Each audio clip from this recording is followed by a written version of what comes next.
escape. I can't believe we actually made it out of there. And the babysitter did say, take your time.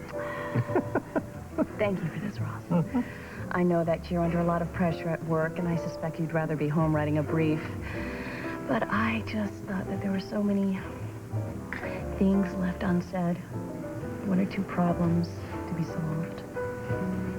I take it the latest novel is not one of them. Now, correct me if I'm wrong, but I think you have gathered a literary head of steam, Oh, right? yes? Which is one of the many things I wanted to tell you about. Well, so go ahead, so tell me. All right. For starters, writer's block is gone. Good. Yes, I have this amazing new source of material. Really? Tell me. Selena. Selena? Selena Davids. She has had the most incredible life, Ross, and she's going to let me fictionalize it for my new book. Yeah. Well, what does Buzz think about that? Well, that was a neat little piece of projection, wasn't it? Well, you couldn't care less about what Buzz thinks about my collaboration with Selena. You're the one who's unhappy about it. Now, why is that? Blake, I love your writing, and it goes without saying that you can write about anything that inspires you, regardless of the sort. It's just that Selena is real. Real woman with real emotions. God knows how problematic that can be. Or is it you just don't think I'm capable of writing a real love story? No, don't be ridiculous. Oh, not so ridiculous if that's not what you think we share. So, Ross, define us for me, would you? I mean, exactly why are we back together again? It's because of the children, isn't it? I mean, that's the real reason, right? Well, yeah, we both love our children. I mean, that's a given, and we both want them to have this stable, traditional family home, and you're a wonderful mother. But there is another reason that we're together. We're together because I love you, and you, I hope, love me. Ah, you love me. But you don't want to be married to me this time around. I mean, you were burned once, and you're scared it will happen again.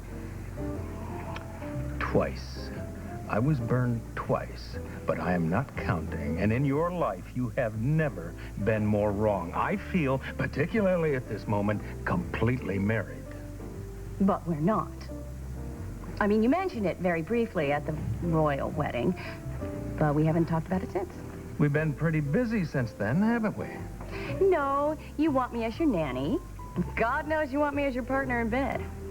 But not your wife. Not anymore.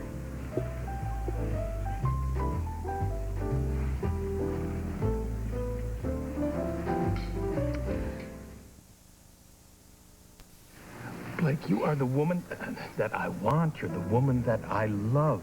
There's nobody else for me. There never will be, Blake. Well, then be honest with me, Ross. I mean, we've been through everything. All the trials, all the tribulations. So you just lay it out for me. Why aren't we married? Well, Just spit it out. I mean, whatever comes to mind. it's, Come on, Ross. Maybe marriage is not what we want, need, or can benefit from. Excuse me. It is a fact, Blake, that we do not have a successful marital history. You tend to get a little, crazy, and you bolt when things are highly structured. Now, what is the logical way to prevent somebody like that from feeling tied down? Well, duh. You don't tie her down. You love her, you live with her, and you allow her the freedom to go.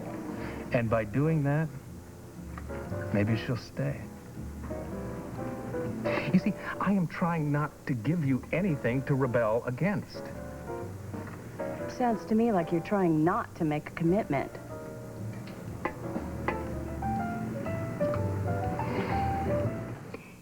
Blake, believe me, I am committed to you in every way possible. Now, I want to watch our kids grow up. I want to send them off to college. I want to sit on the porch and hold hands, count our blessings, and grow old with you. Oh, so I'll be 90 and still not married. Blake, my heart belongs to you. Today, tomorrow, and all of the rest of our days together. Now, isn't that the important thing? Well, I don't think that the insurance company will think so when I try to cash in your death benefit. Oh, don't do that. Oh, I know. I'm sorry. You don't want to give me a traditional structure to rebel against. And I don't even want you to get to the feeling where you're feeling trapped. I don't want that. We have a wonderful life together. I don't want it to change. Can you understand what I'm saying? Sure. You don't want to marry someone who is so childlike, so immature that she can't possibly appreciate the value of a promise or the prospect of building a future together. Which, by the way, is the most condescending and insulting thing you or anybody else has ever